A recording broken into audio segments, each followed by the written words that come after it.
incluso de la maldad. Y hoy vamos a ver el Salmo 32. Les invito ahí.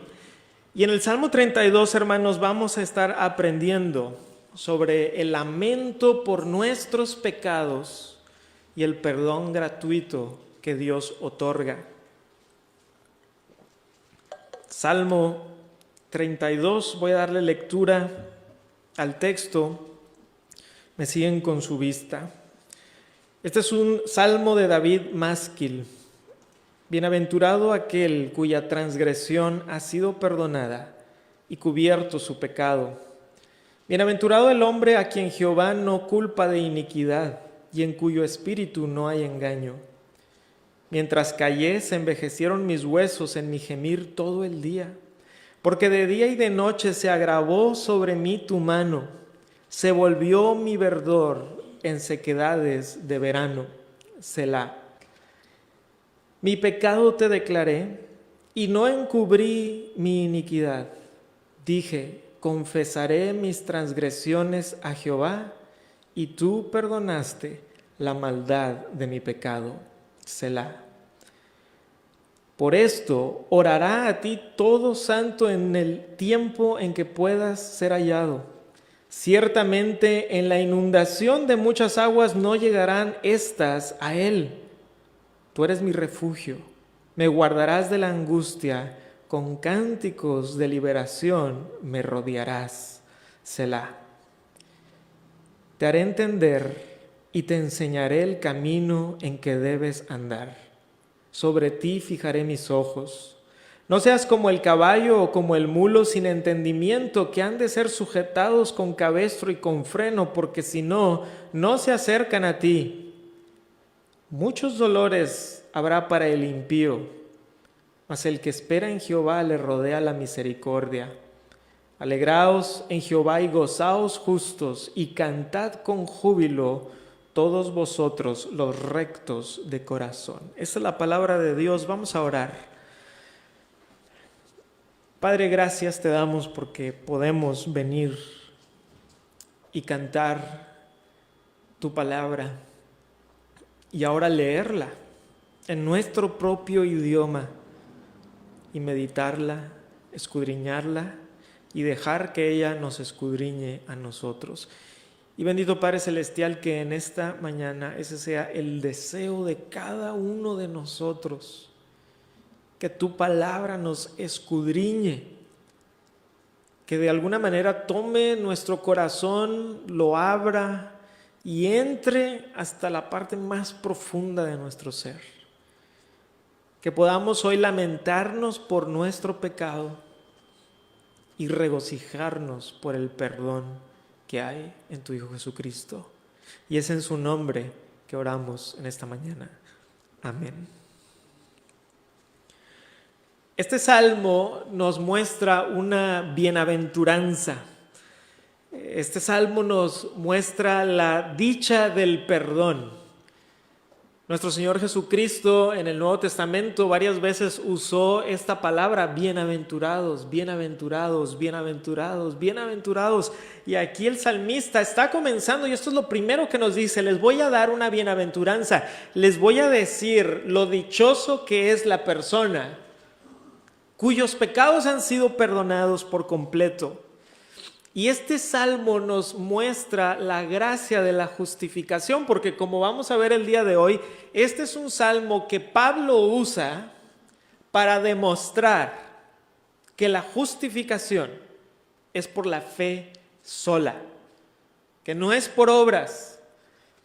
Y lamentablemente, hermanos, vivimos en tiempos en donde incluso en la iglesia evangélica o en las iglesias evangélicas se habla de la salvación como 98% Dios, 2% nosotros. Hermanos, eso no solamente está equivocado, aun si fuera 99.9% Dios y el 0.1 nosotros, todavía estaría equivocado. Porque las Escrituras hablan de que somos declarados justos por la pura gracia y misericordia de Dios. Y que cuando somos perdonados, no somos perdonados por hacer algún tipo de penitencia. Dios no nos dice, ¿quieres que te perdone tus pecados? Ok, te tienes que ir de rodillas desde aquí hasta el centro, o desde tu casa hasta la congregación. No tienes que decir muchos rezos, no tienes que latigarte, no tienes que hacer nada de eso. Tienes que poner tu fe en el Dios que perdona. Pero como creyentes tenemos que admitir que muchas veces nos podemos sentir agobiados por nuestros pecados y sentir una carga pesada sobre nuestros hombros. Y este salmo nos va a recordar esta gran verdad, que somos perdonados por la gracia de Dios. Y hoy vamos a ver cuatro cosas. Primeramente, quisiera que estudiáramos juntos, punto 1, el gozo del perdón. El gozo del perdón.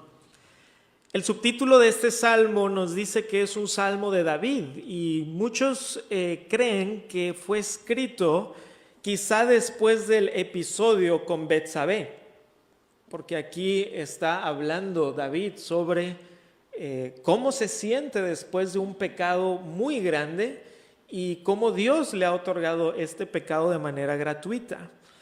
Y dice aquí que es un másquil.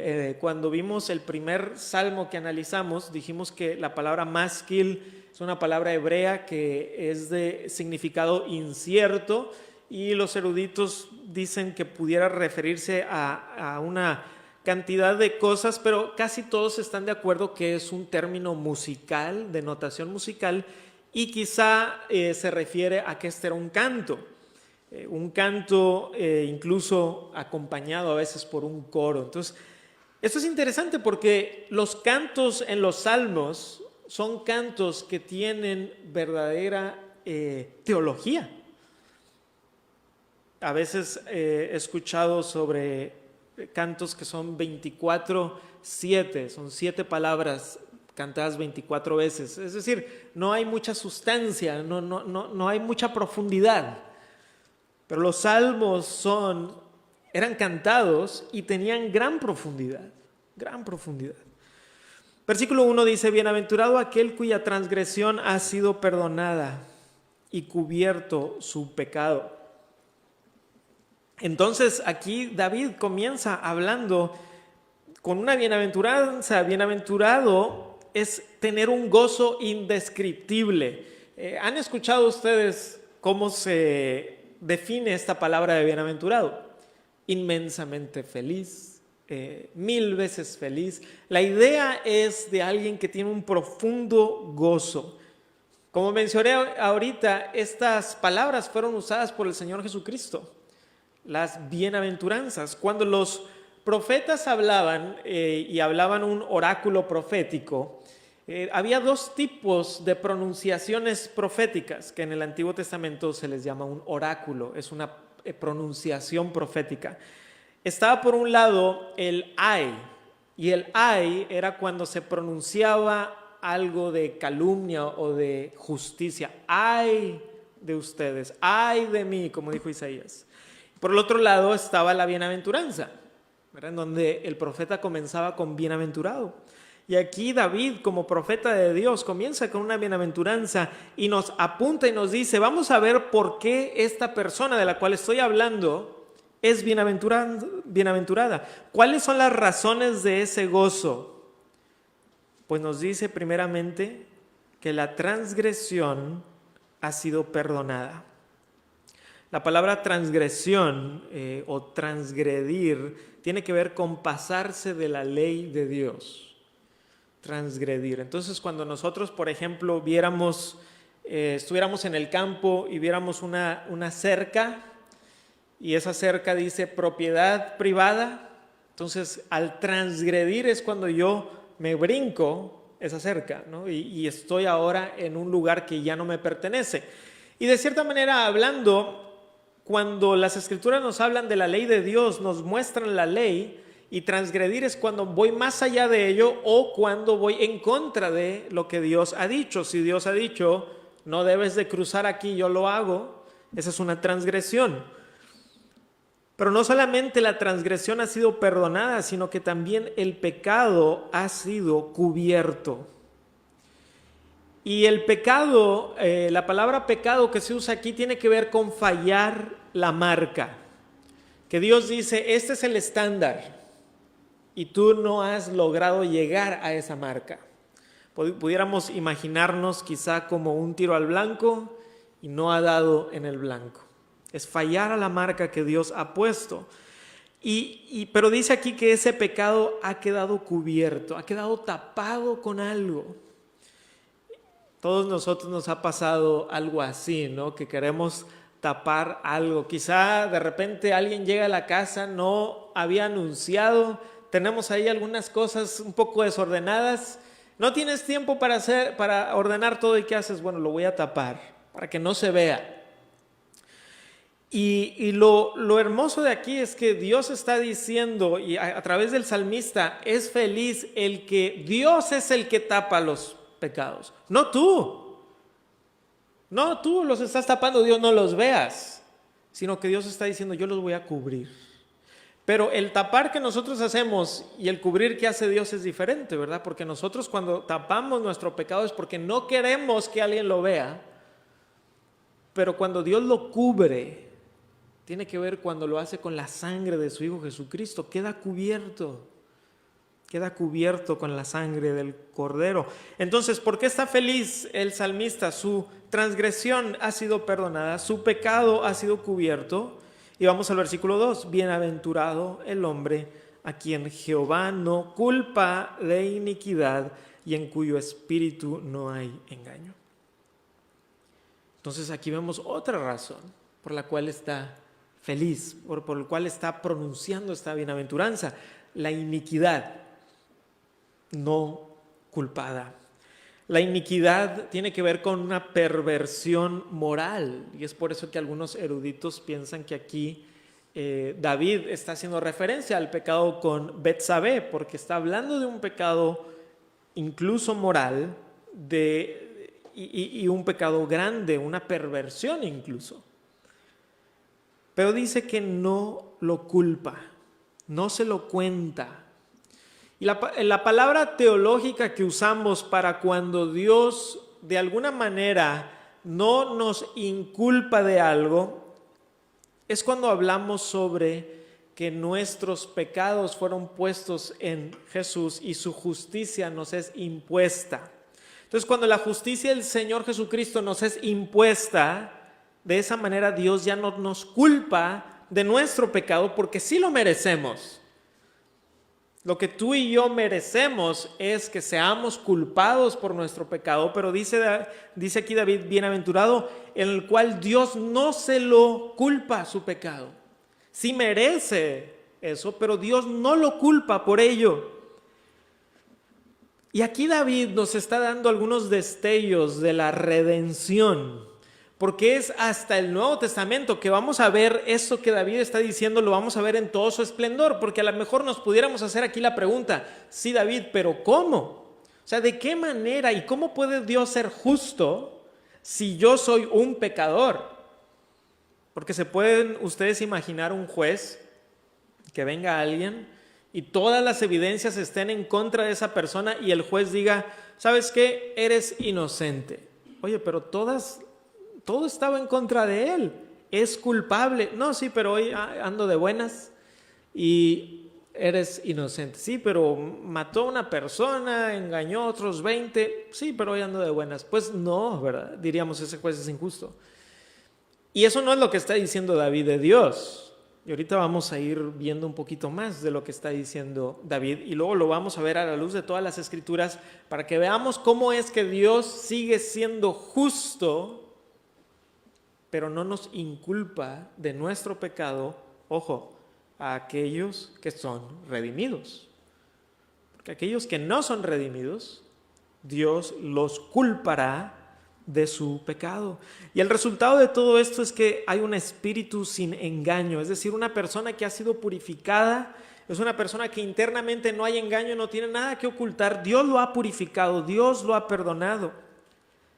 Y quisiera invitarlos a Romanos capítulo 4 para que veamos cómo el apóstol Pablo usa este pasaje para enseñarnos una gran verdad. En Romanos capítulo 4 versículos del 4 al 8, el apóstol Pablo usa estos versos del Salmo que acabamos de leer para demostrar la justificación por la fe. Romanos 4, del 4 al 8. Dice así: pero al que obra no se le cuenta el salario como gracia, sino como deuda. Mas al que no obra, sino cree en aquel que justifica al impío, su fe le es contada por justicia. Como también David habla de la bienaventuranza del hombre a quien Dios atribuye justicia sin obras, diciendo: bienaventurado aquellos cuyas iniquidades son perdonadas y cuyos pecados son cubiertos. Bienaventurado el varón a quien el Señor no inculpa de pecado. Entonces el apóstol Pablo, en Romanos capítulo 4, él está argumentando por la verdad de la salvación, por la pura gracia, de la justificación, no por obra, sino por gracia. Y Pablo empieza a citar el Antiguo Testamento para demostrar que la salvación por la fe y por la gracia no es una doctrina nueva, sino que esa es la doctrina del Antiguo Testamento y que en el Antiguo Testamento no eran salvos por sus obras, y en el Nuevo Testamento son salvos por gracia. Sino que Pablo está diciendo, no, desde el Antiguo Testamento esto ya era así. De hecho, en el versículo 4, el apóstol está diciendo, si la salvación es por obras, es una deuda. Si tú te salvas por tus propias obras, entonces, cuando tú llegues delante del Señor, tú puedes decirle a Dios, me debes la salvación. Y si fuera 1%, 99% Dios, 1% yo pudiera decirle a Dios, pero 1% yo puse. 1% me debes. Lo hiciste casi todo, pero yo lo completé. Imagínense venir delante del Señor y decirle, Dios, gracias por el puente que me diste a la salvación, pero al puente le faltaba el último 10%. Ese lo tuve que saltar yo. Me llevaste casi al otro lado, pero algo tuve yo que aportar, algo tuve que hacer para ganármelo. No puede ser que la salvación sea gratuita. Y sin embargo, no es así. Dice Pablo, si la salvación es por obras, entonces Dios te la debe, te debe algo. Por cierto, en el estudio del sábado estamos empezando a ver la doctrina de la salvación. Y ahí vamos a ver todo lo que Dios dice de la salvación y vamos a ver cómo la parte en donde nosotros estamos activos, que es en la parte de la conversión, es porque Dios ha hecho la obra de la regeneración en nosotros. Y esa es la protección bíblica para decir 100% es la obra de Dios. Y cuando yo pongo mi fe y cuando yo me arrepiento, porque Dios no se arrepiente por mí, yo me arrepiento y pongo mi fe, es porque Dios me ha otorgado eso. Es una reacción a lo que Dios ha hecho en mi vida. Y en el versículo 5 el apóstol Pablo dice, si la salvación por el otro lado es por fe, entonces es por gracia. Y alguien pudiera decir, sí hermano, pero es que la fe, ese es mi 1%. Ese es mi 1% la fe. Pero ¿qué dice Efesios 2, 8 y 9? Porque por gracia sois salvos por medio de la fe, y esto no de vosotros, pues es regalo de Dios. Y si alguien dice, sí, pero yo creo que como quiera, sí, no por obras, para que nadie se gloríe. Y entonces en los versículos del 6 al 8, en este pasaje que acabamos de leer en Romanos, nos dice que el perdón, al igual que la fe, es por gracia. Dios perdona por gracia, Dios justifica por gracia, y el apóstol Pablo cita a David para decir, ven, esta es la doctrina también del Antiguo Testamento, esta es la doctrina de Dios. La salvación siempre es por gracia, por fe. En el Antiguo Testamento miraban hacia el futuro, hacia la cruz para su salvación. Nosotros miramos hacia el pasado, pero todos miramos a la cruz.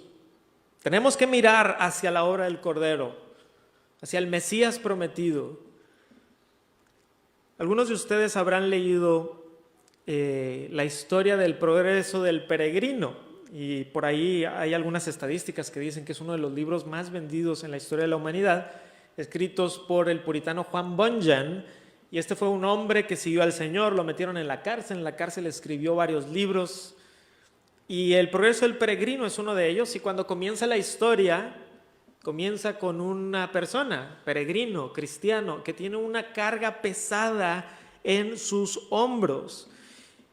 Y finalmente, en una ocasión, él anda por ahí y se encuentra con un hombre que se llama Evangelista. Y Evangelista le da un pergamino y le dice: tienes que ir para allá y ahí encontrarás lo que va a quitar tu pesada carga. Y entonces Peregrino va a su casa y le dice a su esposa y a sus hijos, le dice: tengo una pesada carga sobre mis hombros. ¿Y qué le dice su esposa? Yo no la veo.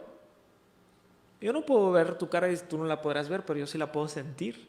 Tengo que ir a la ciudad celestial. Y la esposa le dice: pues ve tú solo. Y se va Peregrino solo. Ahora, lo bonito de la historia es que hay una segunda parte del libro, que es cuando la esposa y los hijos van a la ciudad celestial. Pero al principio solamente va él. Y bueno, les voy a tener que resumir la historia y tampoco se las quiero arruinar, pero llega a la cruz. Y de hecho ese es el principio del libro prácticamente. Después de eso va a tener que ir por el camino hasta llegar a la ciudad celestial. Pero cuando finalmente llega a la cruz, ¿qué es lo que pasa? La pesada carga se desprende, se va rodando, entra en una tumba y la piedra se cierra, simbolizando que sus pecados habían sido perdonados, cubiertos, no tomados ya más en cuenta, puestos en la tumba y sepultados ahí para siempre. Y ahí comienza la vida cristiana de el peregrino. Y queridos hermanos, pudiera ser que haya alguien entre nosotros o que esté viendo la transmisión que no haya comenzado su vida cristiana porque nunca ha venido verdaderamente a la cruz. Y si tu respuesta a esto es sí, hermano Manuel, pero llevo 20 años en la iglesia cristiana, podrás llevar 40. Eso no importa. ¿Cuánto tiempo has estado en la iglesia cristiana no determina si eres verdaderamente salvo? Ese no es el factor determinante. El factor determinante es si tú has ido a la cruz. Si tú te has arrepentido verdaderamente de tus pecados y has puesto tu fe en Jesucristo y por la fe has recibido la salvación. Y esto es algo, queridos hermanos, que me preocupa mucho de la iglesia evangélica en nuestra ciudad, que hay muchas personas que no son salvas. ¿Por qué? Porque han estado confiando en sus méritos, han estado confiando en su 1%, y peor, algunos piensan que ni siquiera es el 1, es el 50 lo que tengo que poner. Nunca vas a lograrlo, jamás, porque todas tus justicias son como trapos de inmundicia. Pero cuando vienes a la cruz, por fe, tus pecados son perdonados. Y este es un perdón gratuito. Y esto es la maravilla del Evangelio y es la tragedia del que no viene a Cristo. La tragedia del que no viene a Cristo es que siendo gratuito, decimos no. Ahora, qué grande ironía, porque a los latinos nos encantan las cosas gratuitas, ¿no? Cuando dices que es gratis, ¡oye, súper! Y a veces hasta como que le sospechas, ¿sí es gratis o es gratis pero con gancho? Y Dios dice, es gratis. Y tú dices, no, pero yo creo que sí tengo que poner algo, ¿eh? No, es gratis. Sí, yo sé que dijiste gratis, Dios, pero yo creo que algo, ¿no? No. Es gratis. Y la tragedia es que aún así. Entonces, hermanos, mi pregunta para cada uno de nosotros es si hemos recibido el perdón de pecados por la fe en Jesús. Y eso nos lleva a un segundo punto. Punto número 2, el alivio del perdón. El alivio del perdón. Versículo 3, mientras callé, se envejecieron mis huesos en mi gemir todo el día. La falta de confesión tiene repercusiones incluso físicas, al igual que nuestro espíritu, el cuerpo se ve afectado. Cuando dice aquí en mi gemir, está hablando de la contrición. La contrición, el sentirse mal, es señal de arrepentimiento, pero no es suficiente. Es necesario, pero no suficiente. Ahora, ¿qué me refiero con todo esto? Bueno, aquí dice el salmista, mientras estuve callado se envejecieron mis huesos. Cuando tú no confiesas tu pecado, no solamente te afecta espiritualmente, también te puede afectar físicamente. ¿Por qué? Porque somos personas con un aspecto inmaterial y un aspecto material. Y la parte física afecta a la espiritual y la espiritual afecta a la física. Les voy a poner un ejemplo que ya he dado antes. Si yo estoy, por ejemplo, muy preocupado por un examen, digamos, me pueden dar dolores de estómago, ¿no? Y empiezo a tener un dolor estomacal y algo en mi estómago porque estoy muy preocupado por un examen o por cualquier cosa, ¿verdad? Entonces, en este caso, puede ser que por tener demasiado estrés y por no confiar en el Señor, en alguna situación en la vida, me está causando algo en mi cuerpo físico. En este caso, un dolor de estómago. Y esto es solamente un ejemplo, ¿verdad? Pero a veces puede ser al revés. Tengo un dolor de estómago y eso me causa el preocuparme y el no confiar en Dios. Entonces puede ir para los dos lados. Y entonces cuando nosotros, y aquí déjenme hablar al que es creyente. Si tú eres cristiano, verdaderamente has puesto tu fe en el Señor Jesucristo y pecas, no pierdes tu salvación, pero sí pierdes tu relación con Dios. Por supuesto que se va a ver afectada. Cuando no tienes un espíritu constante de confesión y de rendición de cuentas delante del Señor, tu vida espiritual se va a ver afectada y se puede ver afectado también tu cuerpo. Se envejecieron mis huesos. ¿Qué pasa cuando, y esto lo digo también por mí mismo, no quiero decir que esto nada más los demás y yo no, también yo batallo con esto. ¿Qué pasa cuando tenemos mucho estrés? ¿Qué nos empieza a doler? ¿Verdad? Como si tuviéramos una mochila, ¿verdad? O el tic del ojo, me acuerdo cuando estaba en exámenes finales, siempre empezaba un tic en el ojo. Y le decía a mis hermanas, ¿lo puedes ver? Porque yo sentía como si el ojo estuviera por todos lados, ¿no? Me decían, no, o sea, no lo puedo percibir, pero uno lo siente. Y decía, siempre en exámenes finales empiezo... Entonces, ¿qué pasa? ¿Ven cómo el cuerpo se ve afectado? Si yo no tengo tranquilidad, si yo no estoy confiando en el Señor, mi cuerpo se va a ver afectado, definitivamente. Y cuando dice aquí el salmista, en mi gemir, tiene que ver con eso, o sea, tiene que ver que él se estaba sintiendo mal y esto lo estaba exteriorizando, lo estaba externando, porque cuando pecamos y somos cristianos, nos sentimos mal, el Espíritu Santo debe de redarguirnos. Pero no podemos nada más quedarnos ahí. Sí, Señor, me siento muy mal. Y listo. No, ahorita vamos a ver que David nos va a decir, sí, estuve yo gimiendo, pero tenemos que llegar al punto de la confesión delante del Señor. Dice en el versículo 4, porque de día y de noche se agravó sobre mí tu mano, se volvió mi verdor en sequedades de verano. Y vemos aquí el primer Selah. Ahorita hablaremos de eso. Entonces, la falta de confesión afecta nuestra comunión con Dios. Dice que se agravó. De día y de noche se agravó. Se hizo pesada tu mano. Y recuerden que la mano del Señor muchas veces en la Biblia está asociada con el poder de Dios, con la guía de Dios, incluso con el cuidado de Dios, como cuando el salmista dice, pon tu mano sobre mí. Pero aquí el salmista, usando un lenguaje poético, dice, tu mano la he sentido agravada, la he sentido pesada. Mi comunión contigo está siendo afectado, ya no es de un padre, o sea, no lo veo yo así, aunque Dios lo es, sino siento una carga pesada, y tiene que ver con la santidad de Dios, tiene que ver con que Dios es el Dios justo y verdadero y yo estoy yendo en contra de su voluntad. David se sintió en sequía espiritual. Dios espera que busquemos la reconciliación. Vamos a Mateo capítulo 5, por favor. Mateo 5, versículo 21 al 24. Mateo 5, 21.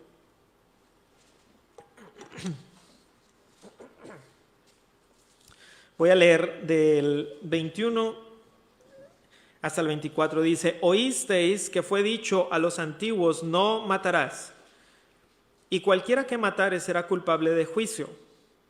Pero yo os digo que cualquiera que se enoje contra su hermano será culpable de juicio, y cualquiera que diga necio a su hermano será culpable ante el concilio, y cualquiera que le diga fatuo quedará expuesto al infierno de fuego. Por tanto, si traes tu ofrenda al altar y ahí te acuerdas de que tu hermano tiene algo contra ti, deja ahí tu ofrenda delante del altar y anda. Reconcíliate primero con tu hermano y entonces ven y presenta tu ofrenda. Dios espera que como cristianos, como creyentes, busquemos la reconciliación. Y toda esta búsqueda de la reconciliación y el pedir perdón, cuando tenemos que pedir perdón, está basado en el perdón que Dios nos ha otorgado. Si Dios nos ha otorgado un perdón gratuito, hemos de otorgar el perdón. Pero ¿cómo batallamos con el orgullo? Muchas veces para los creyentes incluso es difícil decir esa palabra. Perdón, perdóname. Y a veces también es difícil decir las palabras te perdono. Pero la razón por la cual pedimos perdón es porque entendemos nuestra pecaminosidad. Y la razón por la cual otorgamos el perdón es porque entendemos que hemos sido perdonados. Yo no perdono a alguien porque se lo merece. Lo perdono porque Dios me ha perdonado a mí gratuitamente, yo no me lo merezco y quiero reflejar a Dios. Y aquí, regresando a nuestro salmo, está la primera pausa, el Selah. Y el Selah, aunque de la misma manera con muchas de estas palabras como másquil y Selah y otras, hay cierta incertidumbre porque no se encuentran usadas fuera de los salmos y eso dificulta su interpretación. Muy probablemente quiere decir pausa, una pausa para meditar. Entonces es como decir, piensa en lo que acabo de decir, piensa en lo que acabo de decir, piensa en esto, piensa en cómo cuando callas y no vienes delante del Señor va a tener repercusiones en tu vida espiritual.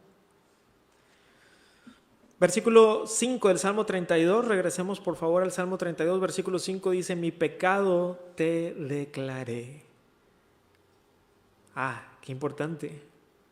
Recuerdan que les dije que es importante, el sentirse mal por mi pecado es una reacción que debe de ser natural en el creyente. ¿Por qué? Porque entiende la santidad de Dios, porque el Espíritu Santo le redarguye de su pecado y te dice, estás mal. Y cuando yo entiendo que he pecado delante del Señor, no debería de darme mucho gusto porque estoy pecando, no, todo lo contrario. Pero si solamente me quedo ahí, nada más me siento mal, me voy a sentir mal toda la vida. Toda la vida, hermanos. ¿Por qué? Porque somos pecadores. Decía Martín Lutero que somos santos y pecadores. Santos porque hemos sido declarados justos por Dios. Pero al no estar todavía glorificados, seguimos batallando con nuestro pecado. Y si tú solamente llegas al punto de sentirte mal, te garantizo que vas a vivir una vida de sentirte siempre mal por tu pecado. Tenemos que ir al siguiente paso. Versículo 5. Mi pecado te declaré y no encubrí mi iniquidad. Dije, confesaré mis transgresiones a Jehová y tú perdonaste la maldad de mi pecado. Y tenemos la segunda pausa del Selah. El creyente debe confesar sus pecados. La palabra confesar en el Nuevo Testamento es una palabra griega que quiere decir homologeo. Y logeo tiene que ver con decir, de ahí viene la palabra logos, decir, logeo. Y la palabra homo tiene que ver con lo mismo, decir lo mismo. Y la idea es esta, que cuando yo confieso mis pecados, estoy admitiendo que Dios está en lo correcto. Es decir, lo que Dios dice. Si Dios dice eso es pecado, yo digo eso es pecado. A lo que Dios llama pecado, yo también llamo pecado. Estoy diciendo lo mismo que Dios. Estoy admitiendo que la palabra de Dios es la verdad, es lo correcto. Entonces debemos de confesar. ¿Qué dice Proverbios 28:13? Creo que muchos de ustedes se lo saben. El que encubre sus pecados no prosperará, mas el que los confiesa y se aparta alcanzará misericordia. Y una vez más vemos esta idea de cubrir. Pero hay una gran diferencia entre cuando Dios es el que cubre nuestros pecados por la sangre del Cordero, a cuando yo busco cubrirlos con mis justicias. El que encubre sus pecados, dice el proverbista, no va a prosperar, pero el que los confiesa y se aparta de ello, alcanza la misericordia de Dios. Sentirse mal no es suficiente, se debe confesar el pecado y después debemos de creerle a Dios en su perdón. Dice, y tú, en la segunda parte del 5, en el hebreo está en enfático, y tú. Es como si estuviera en itálicas o en negritas o un doble subrayar. Tú, Señor, tú, solamente tú, eres el que perdona la maldad de mi pecado. Vamos a 1 de Juan 1:9, hermanos. 1 de Juan 1:9 es un pasaje hermoso de las Escrituras que nos muestra la hermosura del perdón de nuestro Dios. Primera de Juan 1:9, si confesamos nuestros pecados, Él es fiel y justo para perdonar nuestros pecados y limpiarnos de toda maldad. ¿Por qué es Dios fiel? Porque lo hace continuamente. Yo vengo delante de Dios en confesión y Dios me perdona. Vuelvo a ir y Dios me perdona. Vuelvo a ir, Dios me perdona. Y no llega un momento como cristiano que Dios diga, ya no te perdono. Ya no. Ya te perdoné por 10 años de tu vida cristiana. El 11º no te lo voy a perdonar. ¿Por qué Dios nos perdona y nos perdona y nos perdona? Hermanos, porque nuestros pecados estuvieron en la cruz. Todos. Recuerda que cuando Cristo murió en la cruz, tú todavía no existías. Todos tus pecados eran futuros. Todos. Y cuando tú pones tu fe en Cristo, te arrepientes de tus pecados y crees en Él, todos tus pecados, pasados, presentes y futuros, son clavados ahí en la cruz. Y Cristo dijo, consumado es. Hecho está. Hecho está. Han quedado propiciados de la ira de Dios allí. Tu perdón ha sido comprado y asegurado en la cruz de Jesucristo. Por eso dice que es justo. Porque regresemos a lo que dijimos de ese juez que viene y dice, sí, yo sé que eres un asesino, pero no importa. La razón por la cual Dios es justo es porque todo pecado debe de ser pagado. Todo pecado debe de ser pagado. Si no, Dios es injusto. Pero la cuestión es esta, o lo pagas tú o lo paga Cristo en la cruz. Esas son las dos opciones. O tus pecados están clavados ahí en esa cruz y han sido perdonados, o tú pagarás por ellos. Pero Dios no va a decir, sí, no importa. Sí, yo sé que hay muchos pecados en tu vida, pero está bien, hoy estoy de buenas. Dios dice, no, tus pecados tienen que ser pagados. Y o los pagas tú o los paga alguien que pueda pagar por ti. ¿Y quién pudiera pagar por tus pecados? ¿Quién? A lo mejor un papá diría, yo quisiera poder pagar por los pecados de mi hijo. Y que cuando mi hijo muera, yo le pueda decir a Dios, Dios, los pecados de mi hijo, yo los quiero pagar. No puedes ni pagar los tuyos. ¿Cómo vas a pagar los de tu hijo? Necesitas a alguien que pueda. Y es por eso que Jesucristo es verdaderamente hombre y verdaderamente Dios. Verdaderamente hombre para representarnos, verdaderamente Dios para poder salvarnos. Entonces en la cruz del Calvario son pagados los pecados de todos aquellos que creen, y puedes tú estar seguro. Y es por eso que nosotros creemos en la seguridad de salvación, no por tus obras, sino porque Jesús dijo, hecho está. Hecho está. Jesús dijo, y yo les doy vida eterna y no perecerán jamás, ni nadie los arrebatará de mi mano. Ese nadie te incluye a ti, Ni tú te puedes arrebatar de la mano de Dios cuando tú estás ya allí. Cuando Dios te ha salvado por la sangre del Cordero. Dios es fiel, Dios es justo. Martín Lutero cuenta en la historia hace 500 años que cuando era un monje agustino iba con su padre confesor y se confesaba por sus pecados y se tardaba mucho tiempo.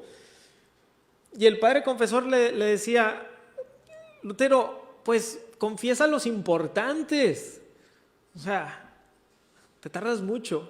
Y después es que todos son importantes. Él sentía como un peso demasiado grande por sus pecados, y es por eso que salía de la confesión y a las 2 horas se acordaba de algo que no había confesado y ahí andaba buscando al padre confesor y estaba desesperado con él, con Lutero, hasta que finalmente encuentra al leer el libro de Romanos, el libro de Gálatas, el libro de Romanos, en donde encuentra ese pasaje que dice que la persona es salva por fe y para fe. Como está escrito, mas el justo por la fe vivirá.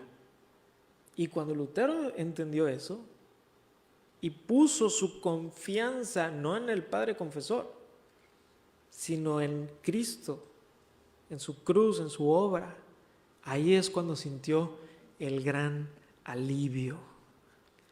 El creyente siente un gran alivio del perdón de sus pecados porque todos han sido perdonados. Todos. Y es por eso que tú puedes ir delante del Señor, decir, Dios, yo sé que he caído, pero vengo apelando a la sangre del Cordero. Y Dios, ¿qué dice? Perdonado. Señor, pero siento que no lo merezco. Muy bien, porque no lo mereces. Si tú sientes que no lo mereces, bien hecho, es verdad. Pero malo si dices, porque no lo merezco, no soy perdonado. No. Eres perdonado aunque no lo mereces, por Cristo. Y eso nos lleva al tercer punto. Punto número 3, la confianza del creyente. La confianza del creyente. Estamos en el Salmo 32, versículo 6. Por esto orará a ti todo santo en el tiempo en que puedas ser hallado. Ciertamente en la inundación de muchas aguas no llegarán estas a él. En la primera parte de este verso vemos que el creyente tiene la confianza de que será escuchado. Por esto, puesto que Dios perdona al que confiesa, oramos. Puesto que Dios es misericordioso, oramos. Y cuando habla de los santos, no está hablando de los santos, los super santos, ¿no? No está hablando nada más de ciertas personas que ellos sí son los santos. No, aquí los santos se refieren a los que han sido santificados. También todo esto es por gracia. Y lo dice en el tiempo, ¿verdad? Ciertamente dice en el tiempo en que puedas ser hallado. ¿Por qué? Ahí está hablando del tiempo de la misericordia. Hoy es el tiempo de la misericordia. Les voy a leer un pasaje, no tienen que ir ahí, a 2 Corintios 6, del 1 al 2. Así pues nosotros, como colaboradores suyos, os exhortamos también a que no recibáis en vano la gracia de Dios, porque dice, en tiempo aceptable te he oído, y en día de salvación te he socorrido. He aquí, ahora el tiempo aceptable, he aquí ahora el día de salvación. Y es por eso que si hay alguien que no es creyente, si hay alguien que no ha venido a Cristo, no se ha arrepentido de sus pecados, no ha creído en Él, pues queremos decirle, como dice aquí el apóstol, he aquí ahora el tiempo aceptable. Ven a Dios, ven a Cristo, ahora que es el tiempo de la misericordia. Ahora es el tiempo de la misericordia. Como decía un predicador, mañana, esa es la palabra del diablo, mañana. Hoy es la palabra de Dios, hoy. Ahora es el tiempo de misericordia. El creyente tiene la confianza de que va a ser protegido, eso lo vemos en la parte B, en la inundación de muchas aguas no llegarán estas a él, se siente protegido porque sabe que es Dios el que está haciendo todo esto. Versículo 7, tú eres mi refugio, me guardarás de la angustia, con cánticos de liberación me rodearás. Selah. Dios es el refugio del que confía en Él. Dios nos guarda y Dios nos rodea con cánticos de liberación, los cánticos de victoria. Me imagino cuando en una guerra ganaban la guerra y empezaban los cánticos de victoria y te veías rodeado por ese cántico de victoria. Y hermanos, haciendo una comparación con lo que vivimos el día de hoy, cuando venimos a la congregación, nos rodeamos con cánticos de liberación. Cuando cantamos que su gracia es mayor, cuando cantamos que Él es suficiente, cuando cantamos que nuestros pecados han sido perdonados en la cruz, nos rodeamos de los cantos de liberación. Y Dios nos da esta dicha de rodearnos con nuestros hermanos. Y es la manera en que Él nos rodea también. Cuando estaba pequeño, me acuerdo que la casa en la que vivíamos en aquel tiempo estaba un poco interesante porque estaba la primera parte de la casa y luego estaba el patio y luego estaba la segunda parte de la casa y estaban conectadas por un pasillo y yo dormía en el último cuarto y mis papás dormían enfrente. Entonces en la noche a veces te podía dar miedo, sobre todo estando chico. Y lo que hacía papá es que me daba la mano para que yo me quedara dormido. Y esa era mi seguridad en ese tiempo, en ese lapso, mientras yo me estaba durmiendo, y era tomarlo de la mano. Y a veces sentía que papá a lo mejor pensaba, ya se durmió, y empezaba a quitar la mano y yo se la apretaba todavía más, ¿verdad? No, todavía no me duermo. Y esa era la manera en que yo sentía seguridad, su presencia me daba seguridad. Y en ese lapso de tiempo en el cual me sentía como niño vulnerable, su presencia me daba seguridad. Y hermanos, la presencia de Dios nos da seguridad y confianza. Pero lo hermoso de esto es que Dios no se va, porque papá tenía que irse, sino que Dios está siempre con nosotros. Su presencia constante con nosotros nos da seguridad. Él es la confianza del creyente. Y eso nos lleva al último punto, el punto 4, que es el gozo del creyente. El gozo del creyente. Los versículos 8 y 9 cambian a la perspectiva de Dios. De repente el salmista, hablando, ¿verdad?, por el Espíritu Santo, habla las palabras de Dios desde la perspectiva de Dios. Porque muchas veces los salmos es la palabra de Dios desde la perspectiva humana. Pero ahora es la palabra de Dios desde la perspectiva de Dios mismo. Te haré entender y te enseñaré el camino en que debes andar, sobre ti fijaré mis ojos. Y de esto hablamos hace algunas semanas sobre la voluntad de Dios. Dios no busca ocultarnos su guía y su voluntad. Te haré entender, te lo voy a enseñar. Dios nos ha dejado la Biblia. Dios nos ha dejado su carácter para guiarnos. Dios es un Dios bueno, Dios es un Dios bondadoso, Dios es un Dios santo, Dios es un Dios justo. Dios es un Dios bueno, su carácter me guía. Dios nos ha dado el consejo sabio a través de pastores, padres, líderes, en la iglesia, hermanos. Y Dios nos guía de manera personal. Sobre ti fijaré mis ojos. Dios no dice, bueno, pues ahí más o menos te voy guiando mientras que me acuerde. Pero de repente me puedo distraer un poco. No, sobre ti fijaré mis ojos. Voy a fijar mis ojos en ti. Ponte a pensar en esto. Si tú eres creyente, si tú has entrado al nuevo pacto por medio de Cristo, tú puedes apropiar estas palabras que el Dios del pacto le dice a David y decir, así como Dios le dijo a David que fijaría sus ojos sobre él, este verso ha quedado escriturado para que aquellos que hemos entrado al nuevo pacto podamos decir, Dios fijará sus ojos sobre mí. Y luego nos dice cómo no debemos de ser. Versículo 9, no seáis como el caballo o como el mulo sin entendimiento, que han de ser sujetados con cabestro y con freno, porque si no, no se acercan a ti. El caballo y el mulo sirven de ejemplo de cómo no debes de ser. No seas sin entendimiento. Déjate guiar. Un caballo salvaje no se va a acercar a ti. No se va a dejar guiar por ti el caballo salvaje. Le tienes que poner el cabestro, le tienes que poner el freno. Si no, no quiere saber nada de ti. Yo les he dicho a veces que tengo muy malas experiencias al montar un caballo y por eso no me gusta hacerlo. Siempre que lo hago, algo sale mal. Porque es un animal muy grande y seguramente siente que yo estoy un poco temeroso y de alguna manera dice, no, va a ser fácil. Y eso que tiene el cabestro y el freno, imagínate si no lo tuviera.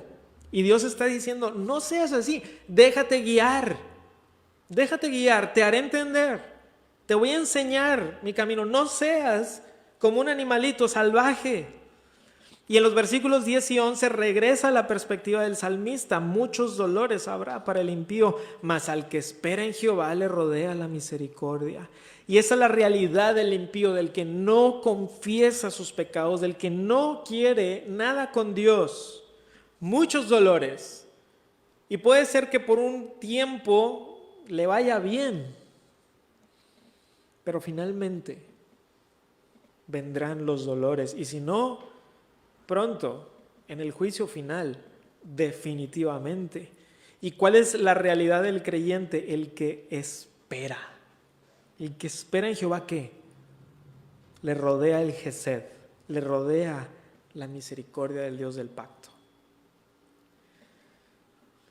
Y es por eso que podemos alegrarnos. Versículo 11, alegraos en Jehová y gozaos justos y cantad con júbilo todos vosotros los rectos de corazón. Este último versículo es la conclusión, es el por lo tanto que alégrate en Jehová. ¿Quién es?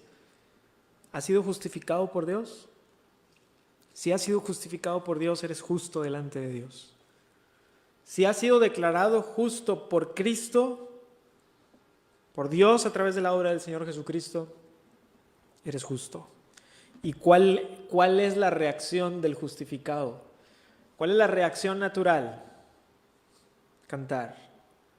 ¿Cuál es la reacción natural del que batea en el béisbol? Batea la bola y se va a primera. Es lo natural. Si batea la bola y empieza a cantar victoria, no has llegado ni a la primera base. Entonces, ¿cuál es la reacción natural del justificado? Canta con júbilo. Los rectos son aquellos que temen a Dios y le aman. Entonces, queridos hermanos, para el creyente el perdón es un gozo y un alivio. Si tú eres creyente, el perdón de Dios es un gozo. O sea, Dios me perdona no por mí. Así que si tú estás sintiendo el agobio de tu pecado constantemente, pero no estás sintiendo el alivio del perdón de Dios, pregúntate si a lo mejor no te estás enfocando en la cruz. No estás viendo que Cristo dijo, consumado es, por ti, por tus pecados. Al saber que tenemos perdón y al tener el gozo y el alivio del perdón y de la salvación, Lo natural es que quieras vivir una vida de santidad para Él.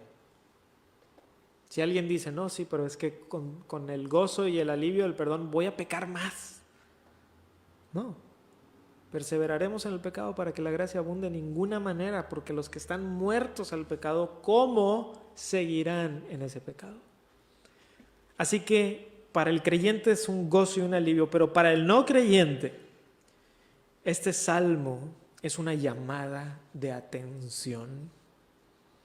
El que no ha venido a Cristo, esta es una llamada de atención.